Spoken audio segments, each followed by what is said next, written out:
दिवसभरातील सगळ्या महत्त्वाच्या घडामोडींवर सविस्तर नजर टाकायची आहे। राज्याच्या राजकारणात काय घडलं, इतरही महत्त्वाच्या घडामोडी आहेत, काय नेमकं घडलं, सविस्तर बातम्या पाहायच्यात। बातमीपत्राच्या सुरुवातीलाच आजच्या दिवसभरातली सगळ्यात मोठी बातमी पाहूयात, अर्थात अभिनेता सैफ अली खानवर झालेल्या हल्ल्याची। हल्ला करणाऱ्या आरोपीचं सीसीटीव्ही फुटेज सगळ्यात आधी साम टीव्हीनं तुमच्या समोर आणलं। या हल्लेखोराचं सीसीटीव्ही फुटेज साम टीव्हीच्या हाती लागलंय। मध्यरात्री 2:33 आरोपी सीसीटीव्ही मध्ये चित्रित झालाय।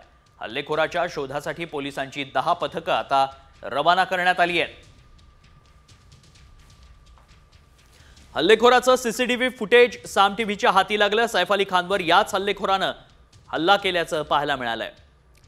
या संपूर्ण प्रकरणी आता FIR दाखल करण्यात आलाय। मोलकर्णीनं सर्व जबाब नोंदवलेला आहे। काय काय घडलं याचा घटनाक्रम तिने आपल्या जबाबात नोंदवलाय आणि त्यावरून सैफ अली खानवर कसा हल्ला झाला तेही स्पष्ट होत आहे। मात्र हाच तो हल्लेखोर जो सीसीटीव्ही मध्ये चित्रित झालाय। साम टीव्हीच्या हाती हे सीसीटीव्ही लागलंय। सैफ अली खानवर झालेल्या हल्ल्याच्या 19 तासांनंतरही हल्लेखोर अद्याप मोकाट आहे। दरम्यान हल्ल्यावेळी नेमकं काय घडलं याची माहिती आता समोर आली आहे। झटापटीनंतर हल्लेखोराला एका खोलीत बंद करण्यात सैफ अली खान आणि घरातील एका कर्मचाऱ्याला खरंतर यश आलं होतं। आरोपीला खोलीत बंद करून सैफनं आपल्या घरातील सर्वांना वरच्या मजल्यावर सुरक्षितरित्या हलवलं। मात्र त्यानंतर बघितलं असता खोलीचा दरवाजा उघडा असल्याचं पुन्हा आढळलंय। त्यामुळे हा आरोपी सुटला कसा, पळून कसा गेला हे गूढच आहे।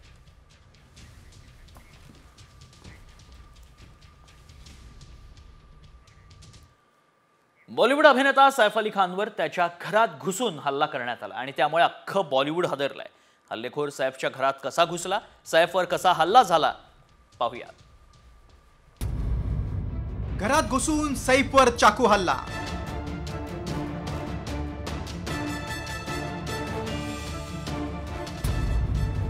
सैफही नडला, थेट चोराला भिडला।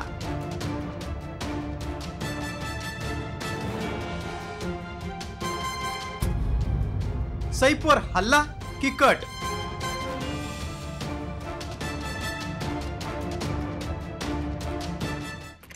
वेळ मध्यरात्री 2:30 वाजता। ठिकाण सद्गुरू शरण इमारत, वांद्रे पश्चिम, मुंबई। मुंबईतील हाय व्होल्टेज परिसर असलेल्या वांद्र्यात बॉलिवूड अभिनेता सैफ अली खानवर थेट त्याच्या घरात घुसून चाकूनं हल्ला केला। या हल्ल्यात सैफ गंभीर जखमी झाला। सैफला लीलावती रुग्णालयात दाखल करून शस्त्रक्रिया करण्यात आली। मात्र सैफवर हल्ला कसा झाला पाहूयात। शेजारील इमारतीची सुरक्षा भिंत ओलांडून चोर बिल्डिंग मध्ये शिरला। त्यानंतर पायऱ्या चढून चोर 12व्या मजल्यावर सैफच्या घरात पोहोचला। चोराकडून जहांगीरच्या बेडरूम मध्ये शोधाशोध। कामवाली लीमाला घरात कोणीतरी शिरल्याचा संशय आला। कामवालीने आरडाओरड करताच चोराकडून तिच्यावर हल्ला करण्यात आला। त्यात लीमाच्या हाताला जखम झाली।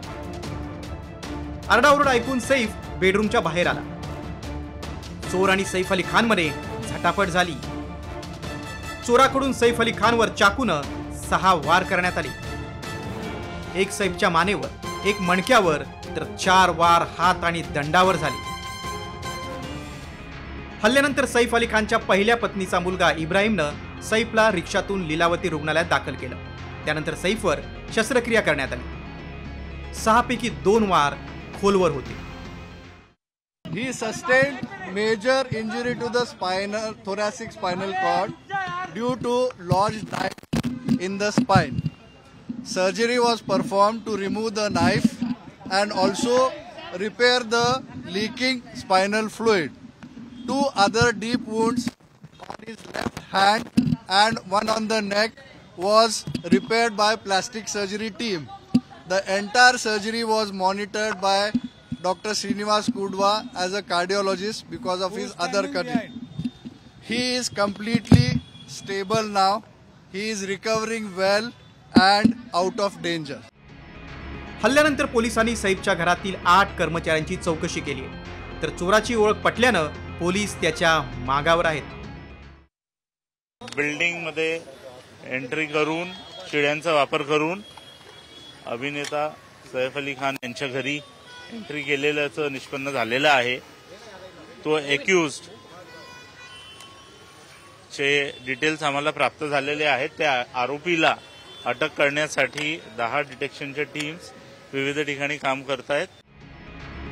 सैफची प्रकृती स्थिर असली तरी त्याच्यावर झालेला हल्ला गंभीर आहे.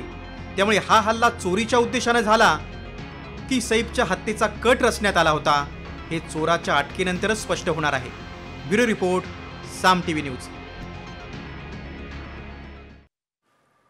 सैफ अली खानवर झालेल्या हल्ल्यानंतर आता करीना कपूर खाननं इंस्टाग्राम पोस्ट करून चाहत्यांना आवाहन केलंय. नेमकं काय म्हणालीये करीना, पाहूया. आजचा दिवस आमच्यासाठी आव्हानात्मक आहे. अजून काय वाढून ठेवलंय माहिती नाही. या परिस्थितीत मीडिया आणि पापराजींनी अफवांपासून दूर राहावं. काळजी, मदतीबद्दल आभार, पण ही चर्चा आमच्यासाठी धोकादायक ठरू शकते. या प्रसंगातून सावरण्यासाठी आम्हाला आमचा वेळ आणि स्पेस द्या.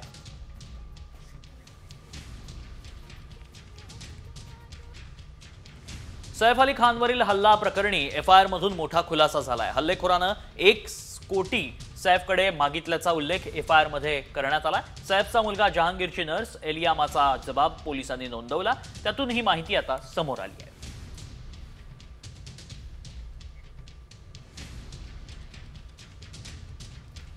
सैफ हल्ला प्रकरणी केअरटेकरनं पोलिसांना दिलेल्या जबाबात नेमकं काय म्हटलंय पाहूया.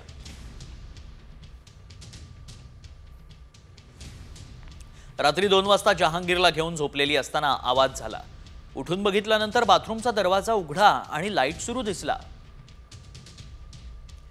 करीना मॅडम भेटायला आल्या असतील असं वाटलं. बाथरूमच्या दरवाजावर टोपी घातलेल्या व्यक्तीची सावली दिसली. त्याच वेळी हल्लेखोर बाथरूम मधून जहांगीरच्या बेडकडे गेला. करत नो आवाज असं बोलला. जहांगीरची आया जुनूही झोपेतून उठली. जुनूलाही त्यानं कोई आवाज नाही, कोई बाहेर नाही जाएगा असं धमकावलं. जहांगीरला उचलायला जाताच तो अंगावर धावून आला. त्याच्या हातात लाकडासारखी आणि हेक्झा ब्लेड सारखी वस्तू होती.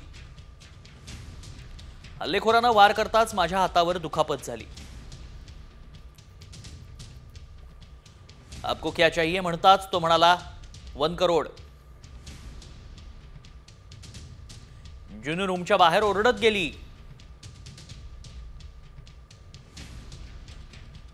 आवाज ऐकून सैफ सर, करीना मॅडम धावत आल्या.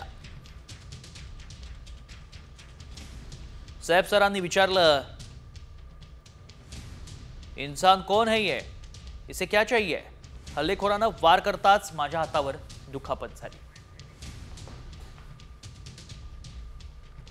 सैफवर घरातच हल्ला झाल्यानं आता अनेक सवाल उपस्थित होतात. कारण सैफच्या घरात शिरलेला हा चोरच होता की आणखी कोण असा सवाल उपस्थित होतोय. या प्रकरणी पोलिसांनी सैफच्या घरात काम करणाऱ्या 8 जणांना चौकशीसाठी ताब्यात घेतलंय.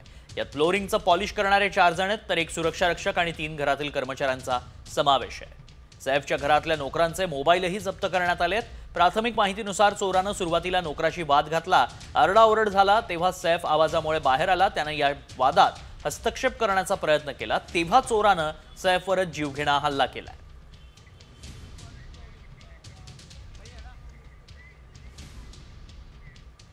डीसीपी दत्ता नलावडे यांच्यासह डिटेक्शनची टीम पुन्हा सैफच्या इमारतीमध्ये आता दाखल झाली आहे. सैफच्या इमारतीची डिटेक्शनची टीम पाहणी करेल. आढावा घेतला जातोय. नेमकं काय घडलं याची तपासणी करण्यात आली आहे.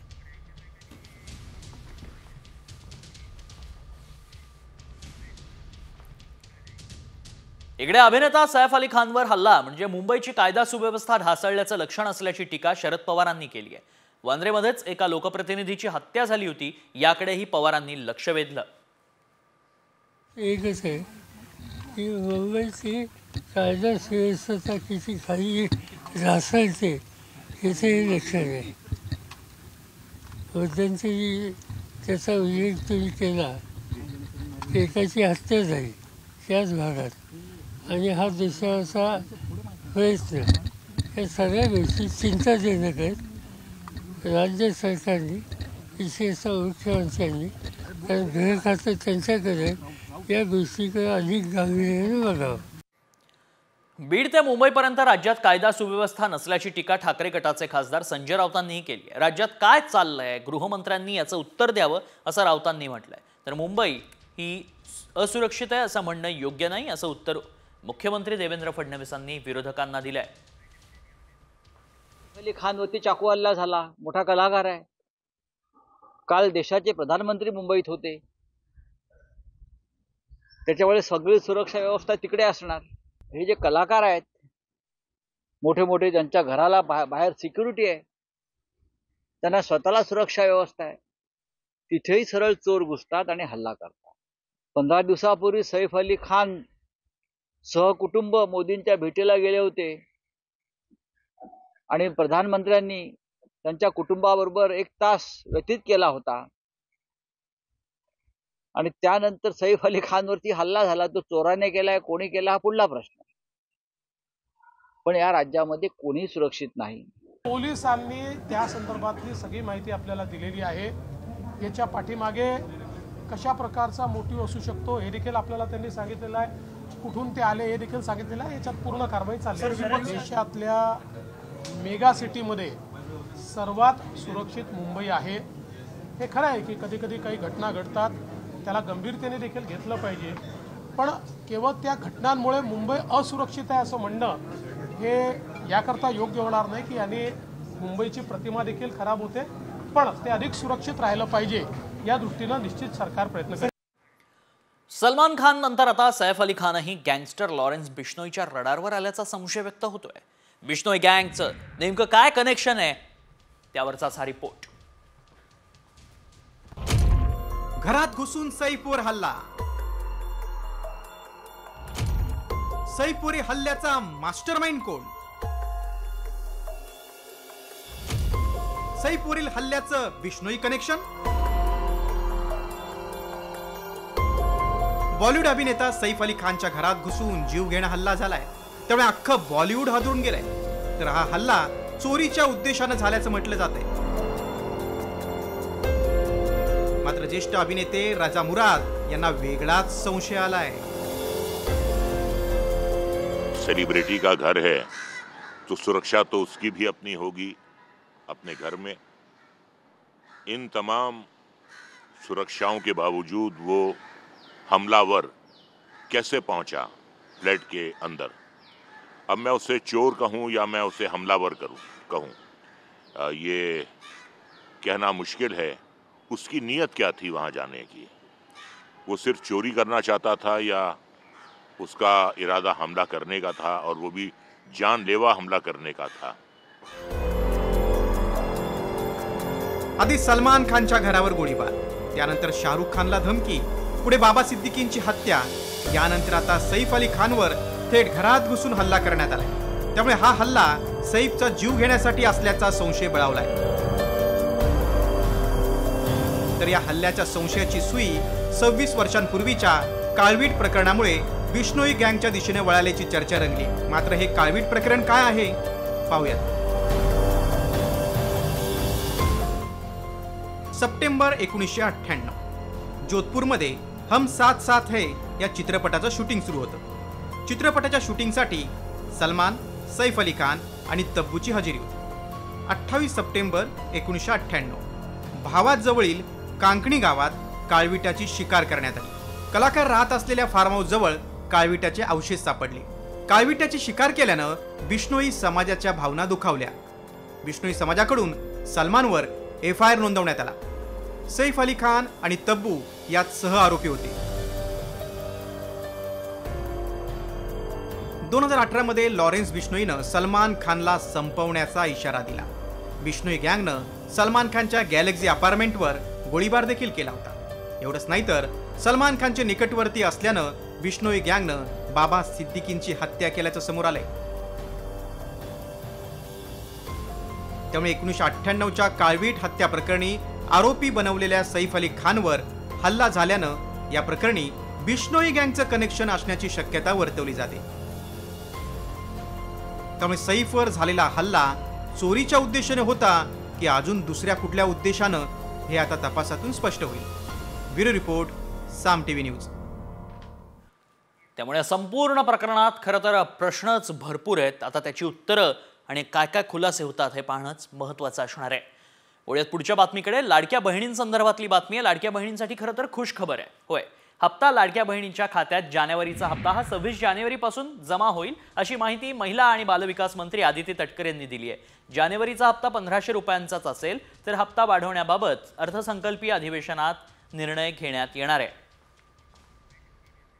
या महिन्याचा, जानेवारी महिन्याचा म्हणजे नवीन वर्षाचा पहिला जो लाभ आहे, डीबीटी आहे, ते 26 जानेवारीच्या आत त्याची सुरुवात ही आम्ही करत आहोत आणि त्या संदर्भातलं जे आर्थिक नियोजन आहे ते सुद्धा अर्थ विभागाकडून आम्हाला महिला व बालविकास विभागाला प्राप्त झालेला आहे। त्याच्यामुळे लाडक्या बहिणींचा जो जानेवारी महिन्याचा लाभ आहे हा साधारणपणे 26 जानेवारीच्या आत त्याची वितरणाची सुरुवात होईल। दुसरीकडे सरकारी कर्मचाऱ्यांसाठी देखील आनंदाची बातमी आता बघूयात। 8व्या वेतन आयोगाला केंद्र सरकारची मंजुरी देण्यात आली आहे। केंद्रीय कॅबिनेटनं 8व्या वेतन आयोगाला ग्रीन सिग्नल दिलाय। त्यामुळे केंद्रासह राज्य सरकारी कर्मचाऱ्यांच्या पगारात लवकरच वाढ होणार आहे। त्यामुळे निवृत्त सरकारी कर्मचाऱ्यांनाही फायदा होईल। माननीय प्रधानमंत्री जी ने केंद्र सरकार के सभी कर्मचारियों के लिए 8th सेंट्रल पे कमीशन को मंजूरी दे दी है। 8th सेंट्रल पे कमीशन आप सब जानते हैं 1947 से अब तक 7 पे कमीशंस हुए हैं। 8व्या वेतन आयोगात फिटमेंट फॅक्टर 2.56 होण्याची शक्यता आहे। कर्मचाऱ्याच्या बेसिक पगारात 3 पट वाढ होणार। 18,000वरून पगार 51,480 इतका होण्याची शक्यता आहे।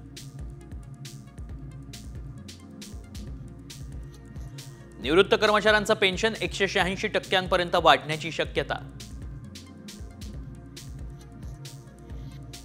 8व्या वेतन आयोग 2026 पासून लागू होण्याची शक्यता। बातमी शिक्षक भरती संदर्भातली आहे। मोठी बातमी आहे, कारण शिक्षक भरतीचा दुसरा टप्पा हा लवकरच सुरू होतोय आणि त्यासाठी 26 जानेवारीपासून शिक्षक भरती पोर्टल सुरू होणार आहे। शिक्षक होऊ पाहणाऱ्यांसाठी ही अत्यंत महत्त्वाची बातमी आहे। गेल्या अनेक दिवसांपासून शिक्षक भरतीची प्रतीक्षा होती। अखेर या भरतीचा दुसरा टप्पा लवकरच सुरू होणार आहे।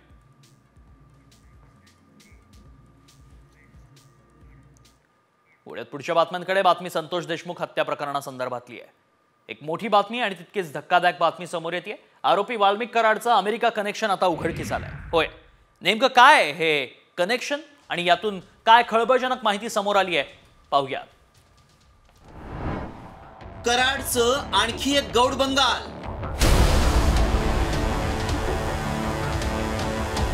कराडचं अमेरिका कनेक्शन उघड।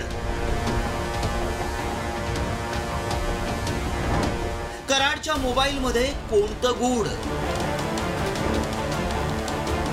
बीडचे सरपंच संतोष देशमुख हत्या प्रकरणानं संपूर्ण महाराष्ट्रातलं वातावरण ढवळून निघालंय। अनेक जिल्ह्यांमध्ये जनआक्रोश मोर्चा निघाले। विरोधकांनी मंत्री धनंजय मुंडेंच्या राजीनाम्याची मागणी लावून धरली आहे। दुसरीकडे मुंडेंचा निकटवर्तीय आणि या प्रकरणातील सूत्रधार वाल्मिक कराडचे अनेक कारनामे पुढे येत आहेत। त्याची बीड ते पुण्यापर्यंत कोट्यवधींची मालमत्ता उघड होत असतानाच थेट अमेरिका कनेक्शन देखील समोर आलंय। एसआयटीच्या तपासात वाल्मिक कराडच्या मोबाईलचे सिम कार्ड अमेरिकेत रजिस्टर असल्याचं समोर आलंय। त्यामुळे तपासाला नवी दिशा मिळणार आहे। विशेष तपास पथक अर्थात एसआयटीनं वाल्मिक कराडचे 3 मोबाईल जप्त केलेत। यामधील काही सिम कार्ड हे अमेरिकेत रजिस्टर असल्याची माहिती समोर आली आहे। या सिम कार्ड वरून निवडणुकीच्या काळात काही लोकांना फोन करण्यात आले होते असा संशय एसआयटीच्या अधिकाऱ्यांना आहे। हे फोन का केले गेले, कुणाला करण्यात आले, त्याच्या मागील कारण काय होती, या सर्वांचा तपास आता एसआयटी करणार आहे। मकोका लावल्यानंतर कराडला 22 जानेवारी पर्यंत पोलीस कोठडी सुनावण्यात आली आहे। आका जो आहे हा सोपा आका नाहीये, हा आका 17 मोबाईल वापरत होता. आता तुम्ही नाविन्यपूर्ण योजना सांगितली की अमेरिकेवरून धमकी देत होता. आकाचा बाका 50 लोकांना प्रत्येक महिन्याला काहीतरी ठराविक रक्कम पाठवत होता आका. SIT कडून न्यायालयात अनेक मुद्दे मांडण्यात आले. संतोष देशमुख हत्या प्रकरणात वाल्मिक कराडचा सहभाग कसा आहे? फरार आरोपी कृष्णा आंधळे सोबत काय संबंध आहे? खून केल्यानंतर सुदर्शन घुले, विष्णू चाटे आणि वाल्मिक कराड यांच्यामध्ये 10 मिनिटं फोनवर संभाषण झालंय. SITच्या तपासाला आणखी वेग आलाय. दररोज या प्रकरणात नवनवी माहिती समोर येतेय. कराडच्या गुन्ह्यांची एक कडी जोडली जातीये. थेट अमेरिकेपर्यंत धागेदोरे असल्यानं तपासात आणखी काय धक्कादायक माहिती समोर येतेय ते पाहणं महत्त्वाचं आहे. ब्युरो रिपोर्ट, साम TV न्यूज.